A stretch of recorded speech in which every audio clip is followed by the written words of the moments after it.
Doctor साहब, don अखबार के मुताबिक जो है ये कहा जा रहा है कि जो चीफ इलेक्शन कमिश्नर ने आम इंतखाबात में 2024 में होने वाली जो पेचीदियाँ थी उसको का जो जिम्मेदार है अदालती निज़ाम को कहा है। ये जी एक बाकी तो बातें ज़ाहिर है सियासी बयानात हैं। जलसा भी हुआ है आज जो केपी में, उससे ख़िताब किया है तहरीक तहफ़्फ़ुज़ आइन जो अपोजिशन का अलायंस है, और नवाज शरीफ साहब ने अपने पार्टी के रहनुमाओं से बात की है। लेकिन ये जो ख़बर है, हमने अभी आज तकरीबन तमाम रोज़ कोशिश की कि इसकी कोई वजाहत आए अदालत की जानिब से मज़ीद कोई, क्योंकि ये डॉन अखबार अगर हम दिखा सकें यहाँ पे अपने नाजरीन को, तो ये डॉन अखबार का जो बैक पेज है इसमें ये आज ये ख़बर है, और उसमें चीफ़ इलेक्शन कमिश्नर साहब जो हैं उन्होंने कहा है कि जो कॉम्प्लिकेशंस हैं वो टॉप जुडिशरी, अच्छा इसमें वो चीफ़ इलेक्शन कमिश्नर जो हैं उनका ये कहना है कि जब ये वो फॉर्मर जो then chief justice of Pakistan, यानी वो ये कह रहे हैं कि जब ये वो वक्त है जब गालिबन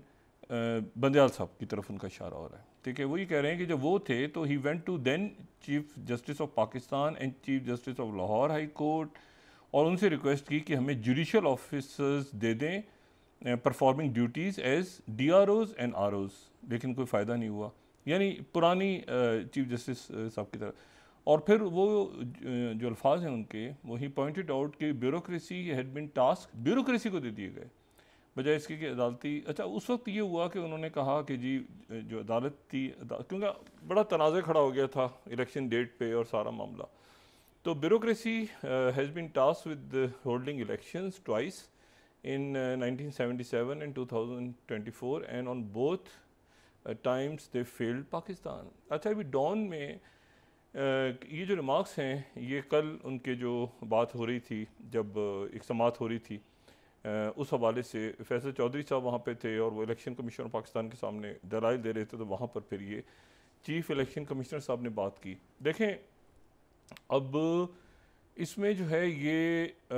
मैं नहीं जानता कि इसके ऊपर सुप्रीम कोर्ट ऑफ पाकिस्तान जो है, क्योंकि जाहिर है कि ये उस वक्त के एक बहुत तनाव, वो ये वो दौर है जब आप समझें कि ये यानी देन चीफ जस्टिस, अगर मैं सिकंदर सुल्तान राजा साहब की इस बयान को मैं जो है वो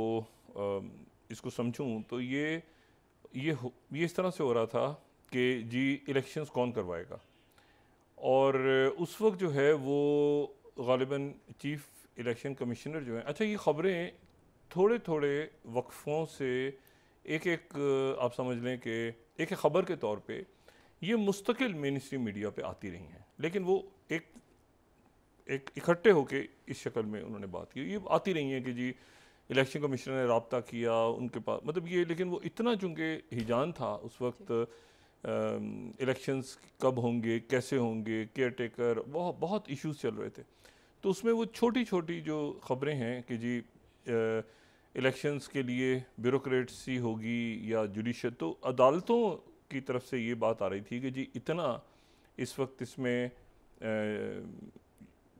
जो है वो एक तनाज़ा खड़ा होगा कि हम अपने अमले को नहीं देना चाह रहे कि जी वो जाए और जाके इलेक्शंस करवाए। उस वक्त ये मौक़िफ़ था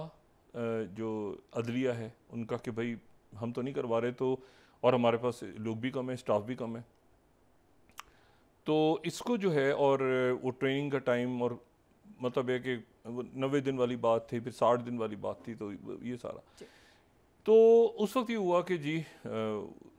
इलेक्शंस जो हैं वो ब्यूरोक्रेसी ने करवा लिए। अब ब्यूरोक्रेसी ने करवा लिए इलेक्शंस, तो अब वो उसके बाद वो 45-47 का एक तनाज़ा खड़ा हुआ है। अब चीफ इलेक्शन कमिश्नर साहब चूँकि अब इसकी वो ज़ाहिर समातें होनी है, सब कुछ होना है, तो इस मरहले पे उनका ये कहना कि जी ये जो पेचीदगियाँ पैदा हुई तो ये हुई इसलिए कि ब्यूरोक्रेसी ने इलेक्शंस करवाए, और अगर अदालतें करवाती तो शायद ये मामलात ना होते। अब इसी दौरान आप वो बयानात ध्यान में रखें जो रावलपिंडी के डिप्टी कमिश्नर, और वो अब इसको मैं नहीं जानता कि वो इसमें आगे क्या होगा, लेकिन यह है कि उनके जो अल्फाज हैं वो ये कि जी अवाम का जो वोट था और ये कॉम्प्लिकेशंस थी, दे फेल्ड पाकिस्तान, अल्लाह ना करे पाकिस्तान फेल हो, लेकिन उनका ये रिमार्क्स बड़े सख्त थे। वो यकीनन ये कहना चाह रहे होंगे कि मैंडेट जो है वो, तो अब सवाल यहाँ पे जो है वो एक आइनी और कानूनी मामला है। इलेक्शन कमीशन के सामने ही जो है वो, इलेक्शन कमीशन में भी मुख्तलिफ ट्रिब्यूनल्स बन रहे हैं। कुछ उसमें ये जो ऑर्डिनेंस आया है कि रिटायर्ड जज साहिबान होंगे,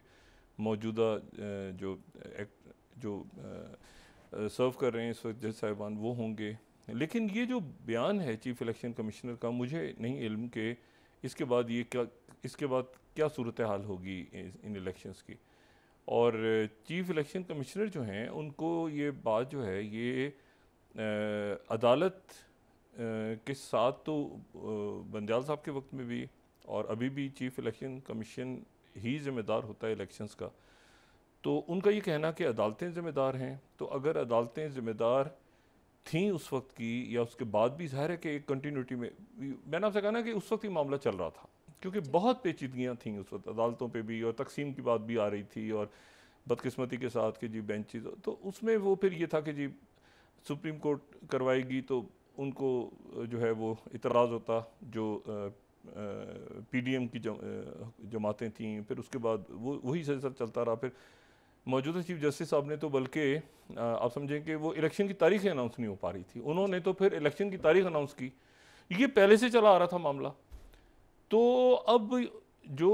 यानी बज़ाहिर तो ये तासुर जा रहा है ना कि अब इसमें जो है, तो अब मौजूदा चीफ जस्टिस साहब ने कहा कि आप तारीख दें और इलेक्शन करवाएं। लेकिन ये चूँकि एक 90 दिन और उससे पहले एक मसला कि जी वो मुस्ताफ़ी हो गए थे, असेंबलियाँ टूट गई थी, फिर केयर टेकर कैसे, फिर टाइम ऊपर ही, तो ये एक मामला बहुत खिंचाव था। इलेक्शन से पहले भी था, बहुत ज़्यादा था, और वो इलेक्शन के बाद भी वो अदम इस्तेमाल। अब इस बयान के बाद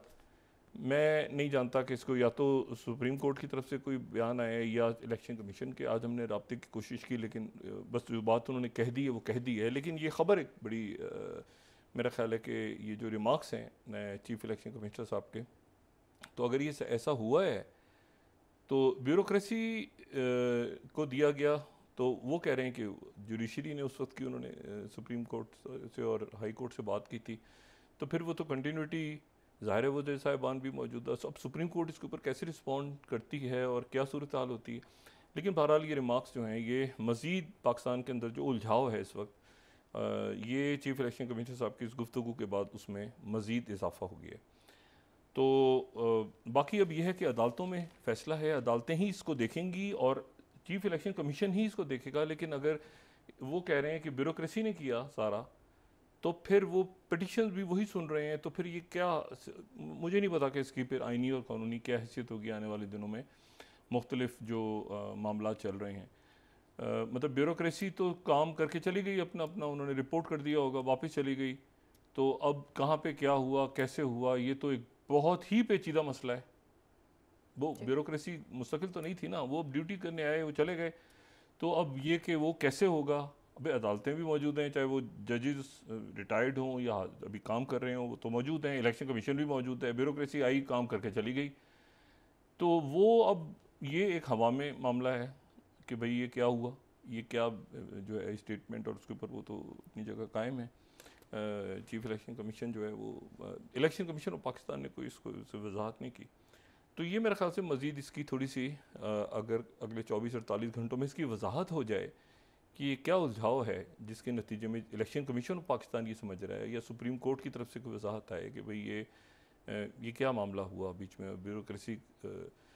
मतलब मैंने आपसे कहा ना कि बहुत ही तारीख ही नहीं आ रही थी इलेक्शंस की, तो वो, और उसके बाद भी वो 45-47 का एक मामला चल रहा है, तो उसकी जिम्मेदारी फिर ब्यूरोक्रेसी पे होगी, किस पे होगी, कैसे उसको सुना जाएगा, क्या होगा। तो एक पेचीदगी जो है वो इलेक्शन कमीशन में इस वक्त उनके इस बात के बाद मेरा ख्याल है कि उन्होंने 77 और 2024 ये कहा है। तो अब देखते हैं कि इसको कैसे हम ये इस बहरान से निकलते हैं जो ऑलरेडी एक मौजूद है। और मैं ये बार बार बात कहता हूँ कि ये इस वक्त हमारे जो रियासत के इश्यूज़ हैं उनमें सिक्योरिटी और वो सोशल अनरेस्ट, ये सोशल अनरेस्ट है जो आपने देखा वो कराची में एक हर रोज़ एक ख़बर आती है कि ये मोबाइल फ़ोन छीनते हो। अच्छा, वो छीनते हैं, मांगते हैं मोबाइल फ़ोन, फिर उनको दे दिया जाता है मोबाइल फ़ोन, उसके बाद वो गोली मार देते हैं। और ये जो एक वो जो नौजवान बच्चा एक जो है उसका उसको जो है उसको शहीद किया, तो उसके बाद उसके जो मारने वाले हैं वो पकड़े हैं गालिबन बलूचिस्तान में कहीं से। वो एक्चुअली असल में फिर कच्चे के इलाकों में निकल जाते हैं। तो ये जो है ना, इस सोशल अनरेस्ट और ये यानी आप समझें कि वो एक होता है ना, अदारे एक्टिव हों मुकम्मल तौर पे, इदारों से मुराद सिक्योरिटी फोर्सेज। अच्छा, अगर आप देखें तो मजमूई तौर पे वो एक्टिव भी हैं, पुलिस अपनी जाने दे रही है, ठीक है, पकड़ भी रहे हैं केसेस को, इसी तरह से पैरामिलिट्री फोर्सेज हैं, इसी तरह फौज पाकिस्तान वो हैं। लेकिन ये जो सोशल अनरेस्ट है ना, ये बराह रास्त आपका ऐसे मुंसलिक है आपकी गवर्नेंस से और आपकी मईशत से। और जो मतलब ज़ाहिर है कि अगर बिल देने के लिए पैसे ही नहीं है और लोग अपने असासे बेच रहे हैं और कि भाई बिल चला जाए इस महीने का, और घर का यार ये सामान बेच दो तो महीने का बिजली का बिल चला जाए, अगर ऐसी सूरत हाल क्रिएट होने शुरू हो जाए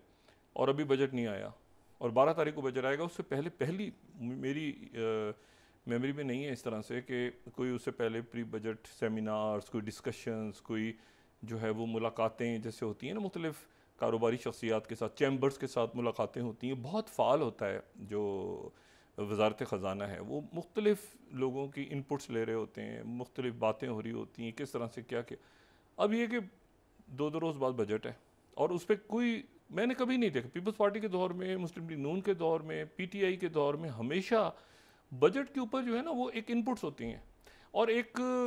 बल्कि एक वक्त में तो बड़ा प्रॉपर शेडो बजट्स आते थे दूसरी पार्टियों के भी। एमक्यूएम निकालती थी, Jamaat Islami, peoples party opposition में होती थी वो देती थी, मेरा ख्याल है मुस्लिम लीग नून भी देती थी, पीटीआई।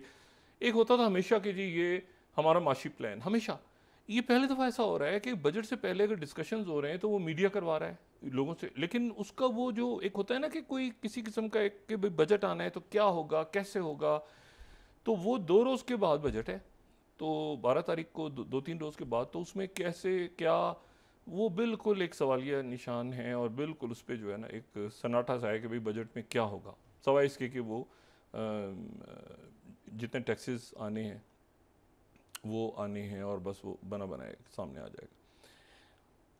तो एक लॉन्ग टर्म मईशत तो आपने ठीक करनी है मुल्क की, और मईशत उस वक्त तक ठीक नहीं करेंगे जब तक आप ये किसी न किसी किस्म, देखें जब आप बात करते हैं ना आप अकाउंटेबिलिटी की, अकाउंटेबिलिटी का मतलब ये हरगिज़ नहीं होता कि आप शख्सियात 1 2 3 4 5 शख्सियात जो है ना, पूरी जो कोई पॉलिटिशियन है या कोई किसी अदारे से उसका ताल्लुक है, देखिए ना ये सारी जो चोरी चकारी होती है बिजली की, तो इसमें कहीं ना कहीं तो सिस्टम के अंदर मौजूद लोग होने हैं ना। मैं मिसाल दे रहा हूँ, खूंटे लगे हुए हैं, लेकिन मसला ये है कि वो खूंटे अगर ना लगाएं और बिजली चोरी ना करें तो वो लोग बिजली का बिल नहीं दे सकते। तो तरीका क्या होता है कि ये जैसे टैक्स आएंगे ज़्यादा लगेंगे तो इस सिस्टम में करप्शन का रेट बढ़ जाएगा, चोरी होती रहेगी, करप्शन का रेट बढ़ जाएगा कि भाई अब तो देखिए ना ये हो गया, तो करप्शन का रेट बढ़ जाएगा। जो करप्शन ले रहे हैं, जो पैसा खा रहे हैं नीचे बेचारे, मैं बेचारा किस लिए कह रहा हूँ कि वो भी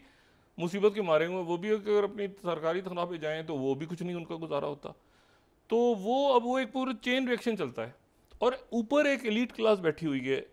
जो कि ये तमाम चीज़ों की जो है ना ऊपर से लेकर नीचे तक, जो IPPs को पैसे बिजली लें ना लें डॉलरों में देने हैं, ये देना है वो, इसको आपने कहीं ना कहीं रोकना है। मैं कहता हूँ ना कहीं इसको रोकना है।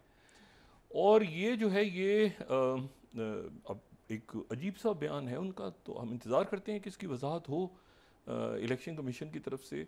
या ये है कि अदलिया की तरफ से, तो फिर हम इसे बात करते हैं। लेकिन मज़ीद इसके नतीजे में जो बेचैनी है वो बढ़ गई है। अच्छा, चाइना का दौरा करके शहबाज शरीफ साहब की वापसी आज हो गई है, गालिबन हो जाएगी किसी वक्त भी, और देखते हैं कि वहाँ से पाकिस्तान के मामला जो हैं, 2 तरह के हमारे हैं चाइना के साथ मामला। एक तो अच्छा, ये CPEC से पहले भी चाइना से, मतलब ये CPEC प्रोजेक्ट से पहले भी चाइना हमारा जो है ना वो एक हमेशा, और CPEC आने के बाद तो फ्लैगशिप, और उसके बाद तो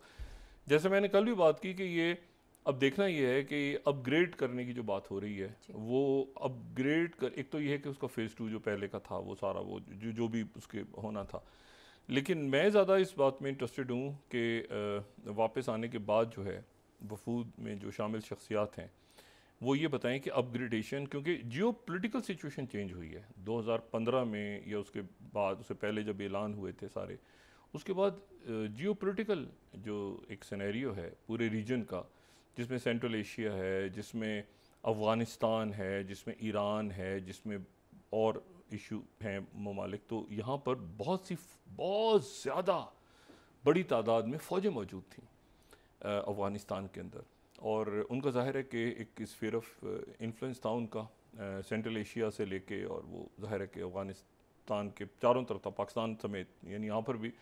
दहशतगर्दी और ड्रोन अटैक्स और ये वो सारा। तो अब ये इसकी अपग्रेडेशन कैसे होगी सी पैक की?